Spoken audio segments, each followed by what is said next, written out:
આકાશવાણી અમદાવાદ વડોદરા. હવે આપ સાંભળશો સમાચાર સમીક્ષા. આજનો વિષય છે યુપીએસસીની પરીક્ષાના પરિણામમાં ગુજરાતનું ઉત્તમ પરિણામ. લેખન હર્ષલ પંડ્યા અને રજૂઆત સોનલ પરમાર દ્વારા કરવામાં આવી રહી છે. યુપીએસસીની પરીક્ષામાં ઉત્તીર્ણ થયેલા રાજ્યના 34 ઉમેદવારો પર અભિનંદનની વર્ષા થઈ રહી છે. આ ઉમેદવારો અભિનંદનને પાત્ર પણ છે. છેલ્લા વર્ષોની સરખામણીમાં આ વખતે ગુજરાતના 34 ઉમેદવારો ઉત્તીર્ણ થયા છે. અથાગ મહેનત અને સફળતા મેળવવાના સંકલ્પથી આ તમામ ઉમેદવારોએ ગુજરાતને ગર્વ અપાવ્યું છે. વર્ષ 2025માં યોજાયેલી યુપીએસસીની પરીક્ષામાં ગુજરાતના ઉમેદવારો અત્યાર સુધીમાં ઉત્તમ પરિણામ લાવ્યા છે. અમદાવાદ સ્થિત સરદાર પટેલ લોક પ્રશાસન સંસ્થાના આ 34 ઉમેદવારોએ ઉડીને આંખે વળગે તેવી સિદ્ધિ હાંસલ કરી છે. ગુજરાતમાં લોકસેવા ક્ષેત્રે ગુજરાતના ઉમેદવારોની ઉત્તરોત્તર થઈ રહેલી પ્રગતિમાં અમદાવાદની સ્પીપા સંસ્થાની પણ સૌથી મહત્વપૂર્ણ ભૂમિકા રહી છે. ગુજરાતનો યુવાન સતત માર્ગદર્શન મેળવે અને સફળ થાય તે માટે આ સંસ્થા દ્વારા સઘન માર્ગદર્શન આપવામાં આવી રહ્યું છે. આ સંસ્થામાંથી માર્ગદર્શન મેળવનાર નિસાર દિશાંતે તો સમગ્ર ભારતમાં 19મો ક્રમ પ્રાપ્ત કરીને ગુજરાતનું નામ રોશન કર્યું છે. યુપીએસસી દ્વારા 23 મે 2025ના રોજ યોજાયેલી સિવિલ સર્વિસ પ્રિલિમ પરીક્ષાનું પરિણામ તારીખ 11 જૂન 2025ના રોજ જાહેર કરાયું હતું, જેમાં સમગ્ર ભારતમાંથી કુલ 14,161 ઉમેદવારો મુખ્ય પરીક્ષા માટે ક્વોલિફાય થયા હતા. તેમાં સ્પીપા ખાતે તાલીમ લીધેલા 272 ઉમેદવારોનો સમાવેશ થયો હતો. ત્યારબાદ મુખ્ય પરીક્ષાનું પરિણામ તારીખ 11 નવેમ્બર 2025ના રોજ જાહેર થયું હતું, જેમાં સમગ્ર ભારતમાંથી 2,376 ઉમેદવારો પર્સનાલિટી ટેસ્ટ માટે પસંદ થયા હતા. તેમાં સ્પીપાના 82 ઉમેદવારોનો સમાવેશ થયો હતો. ડિસેમ્બર 2025થી ફેબ્રુઆરી 2026 દરમિયાન યોજાયેલા પર્સનાલિટી ટેસ્ટના આધારે યુપીએસસી દ્વારા તારીખ 5 માર્ચ 2026ના રોજ જાહેર કરાયેલા અંતિમ પરિણામમાં સમગ્ર ભારતમાંથી 958 ઉમેદવારો અખિલ ભારતીય સેવા માટે પસંદ થયા છે. પોતાનું લક્ષ્યાંક પૂર્ણ કરનારા સફળ ઉમેદવાર નિસાર દિશાંત અમૃતલાલે જણાવ્યું હતું કે પરિવારની હૂંફને કારણે આજે આ સફળતા મળી છે. સતત મહેનત અને ધગશે આજે ઉત્તમ પરિણામ આપ્યું છે. જ્યારે નવસારીના ગણદેવી તાલુકાના નાદરખા ગામના મિહિર પટેલે ઓલ ઇન્ડિયા રેન્ક 709 હાંસલ કરી ઝળહળતી સિદ્ધિ મેળવી છે.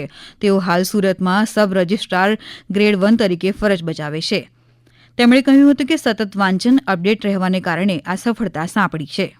2020થી હું યુપીએસસી સિવિલ સેવાની તૈયારી કરું છું. બાળપણથી જ મારા પિતાજીએ મને એક ન્યૂઝપેપર રીડિંગની હેબિટ છે એ પાડી હતી. મેં જ્યારે ન્યૂઝપેપરને વાંચતો અને જ્યારે મને કોઈ કલેક્ટરની સ્ટોરીઝ કે જે એસપીની સ્ટોરીઝ ને એ બધું મને ઇન્સ્પાયર કર્યું અને આ મારો 5th અટેમ્પ્ટ છે. એક્ઝામમાં 709 રેન્ક આવ્યો છે. તૈયારીની વાત કરીએ તો ખાસ કરીને એક તો તમારામાં ડિસિપ્લિન હોવું જરૂરી છે. આ ઉપરાંત તમારે કન્સિસ્ટન્ટ ઇમ્પ્રૂવ કરવાનું છે, પ્રોસેસ પર ધ્યાન આપવાની છે, એટલું પરિણામ લક્ષી નથી બનવાનું. આ ઉપરાંત સકારાત્મક જે માનસિકતા હોવી જોઈએ એ તમારામાં હોવી જોઈએ. ગુજરાતના ઉમેદવારોનું ઉત્કૃષ્ટ પરિણામ આવે તે માટે પર્સનાલિટી ટેસ્ટ માટે સ્પીપા દ્વારા ઉમેદવારોને નવેમ્બર 2025થી ફેબ્રુઆરી 2026 દરમિયાન વિશેષ તાલીમ અપાઈ હતી. આ તાલીમમાં 15 મોક ઇન્ટરવ્યૂ અને 4 વિશેષ વ્યાખ્યાનોનું આયોજન કરાયું હતું. છેલ્લા 3 વર્ષના પરિણામો અનુસાર સ્પીપાની સફળતા નોંધપાત્ર રહી છે. વર્ષ 2023માં 26, વર્ષ 2024માં 27 અને વર્ષ 2025માં 34 ઉમેદવારો યુપીએસસી સિવિલ સર્વિસમાં અંતિમ રીતે પસંદ થયા છે, જે ગુજરાતના ઉમેદવારોને સતત મળી રહેલી સફળતા દર્શાવે છે. રાજ્ય સરકાર દ્વારા ઉમેદવારોને પ્રોત્સાહિત કરવા વિવિધ પ્રકારની પ્રોત્સાહન સહાય પણ અપાય છે, જેમાં પ્રિલિમ પરીક્ષાની તાલીમ માટે માસિક સહાય ઉપરાંત પ્રિલિમ તથા મુખ્ય પરીક્ષા પાસ કરનાર ઉમેદવારોને પણ નિર્ધારિત આર્થિક સહાય અપાય છે.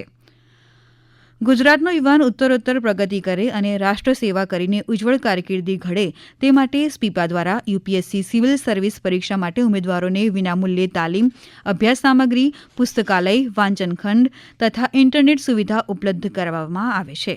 સંસ્થા દ્વારા ઉમેદવારોને માર્ગદર્શન અને શૈક્ષણિક સહાય પૂરી પાડવામાં આવતા રાજ્યના યુવાનોને સ્પર્ધાત્મક પરીક્ષાઓમાં સફળતા મેળવવામાં મદદ મળી રહી છે.